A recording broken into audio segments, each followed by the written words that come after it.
to everybody who's trying to set up their Blackboard page. You should all have your Blackboard login information. It will be abbreviated as HL underscore first initial last name for most of you, unless you've contacted me this year, or you still need to contact me to get a username because you are a new staff member in our district. When you go to Blackboard, you will log in with your username and password. Default passwords for most teachers are ABC123. Please change that as soon as you enter into your main screen, or you'll be hacked, most certainly. So your username and password gets into Blackboard, and there's a link to Blackboard from Huntsman's homepage. I've created a sample page, but typically on the left side of your screen, you'll have an area for your classes, and if you used Blackboard in the past, that's where you'll find your class.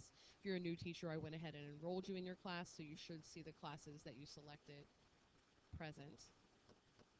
And I created a sample class so we'd have a blank one to start with.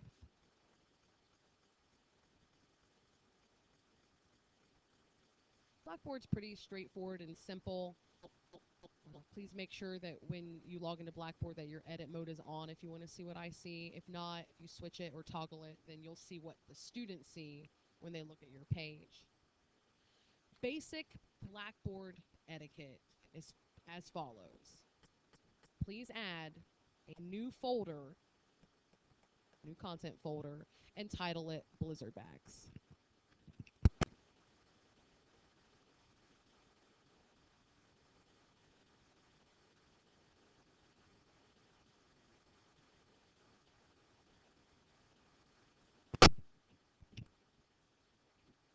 Please make this available to your users so that students will be able to see it. Once you do that, you'll see that under your class you have a folder for Blizzard Bags.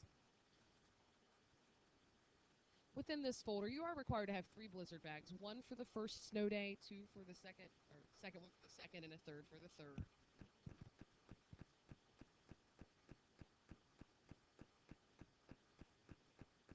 Please make a new content folder here, and you can label it Blizzard Bag 1, Blizzard Bag 2, or Blizzard Bag 3.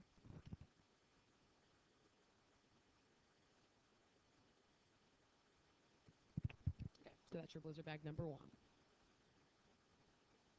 Please make sure down here under standard options that your users can view your content so it's not hidden from anyone. And I wouldn't worry about dates because who knows when the snow will hit. Okay, so you'll continue and put 3 Blizzard Bags in following that same steps. Build content, add a content folder, and title it Blizzard Bag. Once you enter into your folder, this is your opportunity to put your assignments in for your students to complete.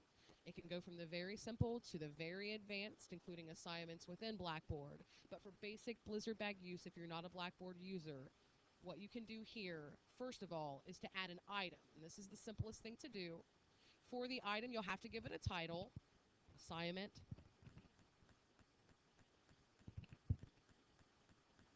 If you're assigning bookwork for a snow day or something that correlates with your textbook, this is the easiest way to go about it. The simplest thing you could do is put what the assignment is expected to be for the student.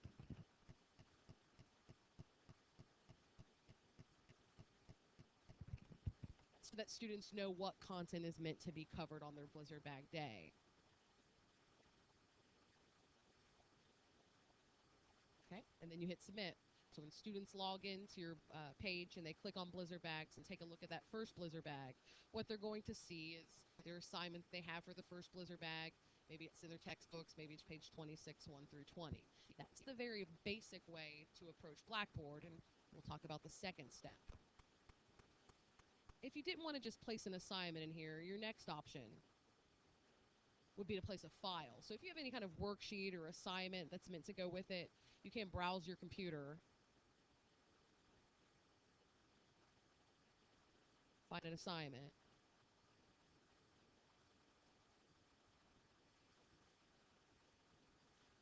attach it. Even if kids don't have Microsoft Word, Word will open up within the Blackboard platform. PowerPoint, I don't believe, will permit viewing of slides quite so easily, so it's best to stick with Word documents or PDF documents.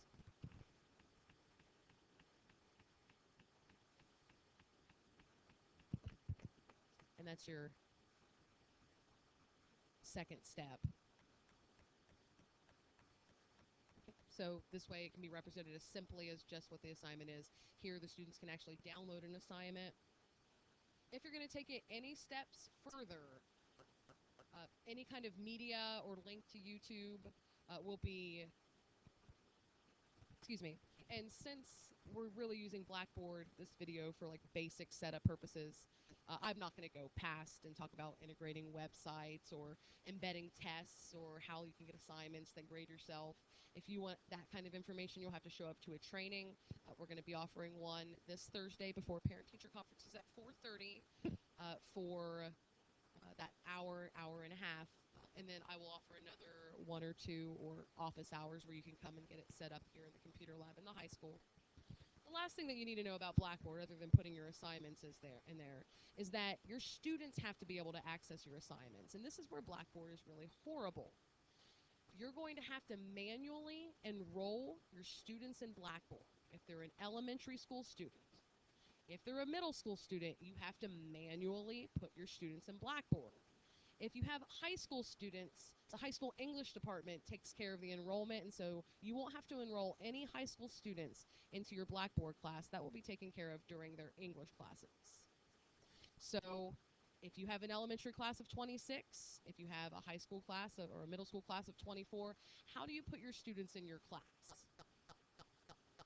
On the left side screen, you have a Users and Groups tab. A woman named Peggy White at Skoka batch enters in all Huntington students, but inadvertently, some Huntington students are missed. Typically, it's a pretty fast process as long as you don't have a student with a really common name. So that if this is my class and I want to enroll a student in it, most students' usernames follow the pattern HL underscore first initial last name.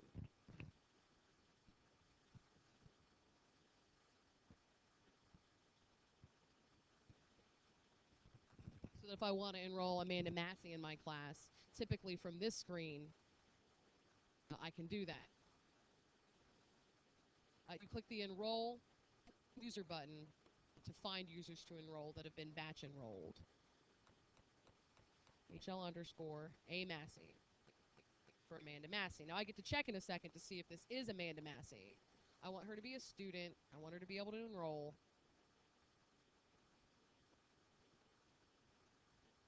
Okay, and there she is, Amanda Massey, and then the HL just kind of targets us in our district, so we don't have to search through the thousands of other kids that are in Blackboard as well. So she's enrolled. If you want to batch enroll, if you're looking at a class list, just use a comma to separate your student usernames.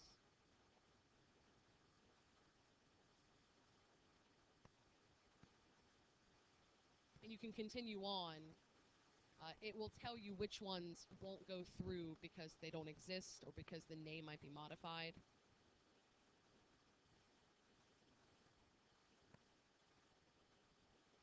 Oh, make sure you click Enroll User. Don't keep searching for them. They don't exist.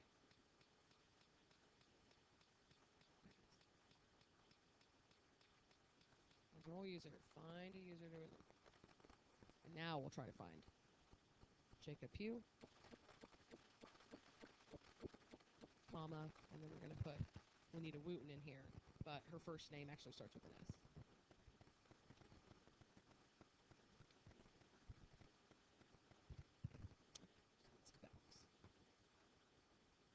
Okay, and then it'll tell you if there's any problem. Now, if you can't find a student or you have a problem with your name, you'll have to email back or search for them. If you want to search for users, when you go to the Find Users to Enroll, you can search by your student name by hitting the Browse button, looking for your student's first or last name. I suggest last name because if you take a look, well, this is a really common one, but typically, in this case of Smith, you have 31.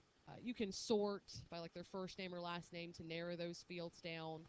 And of course, you can also look here for the username and make sure that the username starts with HL for Huntington Local so that you don't pick a student from a different district. And you may find a student used to be from a different district and still has their old name as well. So you'll have to head into the H's. Usually there's a smaller amount or smaller pool to pick from. after you enroll your students in Blackboard, your class is really much set up to go. If you're at the elementary, I believe it's suggested that you should send home your Blizzard bag work with their login name and information. If they choose to do it online, that is what we're set up to do by the state to cover those snow days. So that you do need to communicate with your students how to get into their Blackboard. Like I said, if you have high school students, that gets taken care of in their classes, so they're pretty much set up to go for when the snow falls. Please see me if you want to get together for any additional training or you want to transfer files. I'll take that on a case by case basis. We did offer training last year. Certainly, no one attended. So, if you want to get your Blackboard page up, get it taken care of, please see me or you can talk to your local superintendent.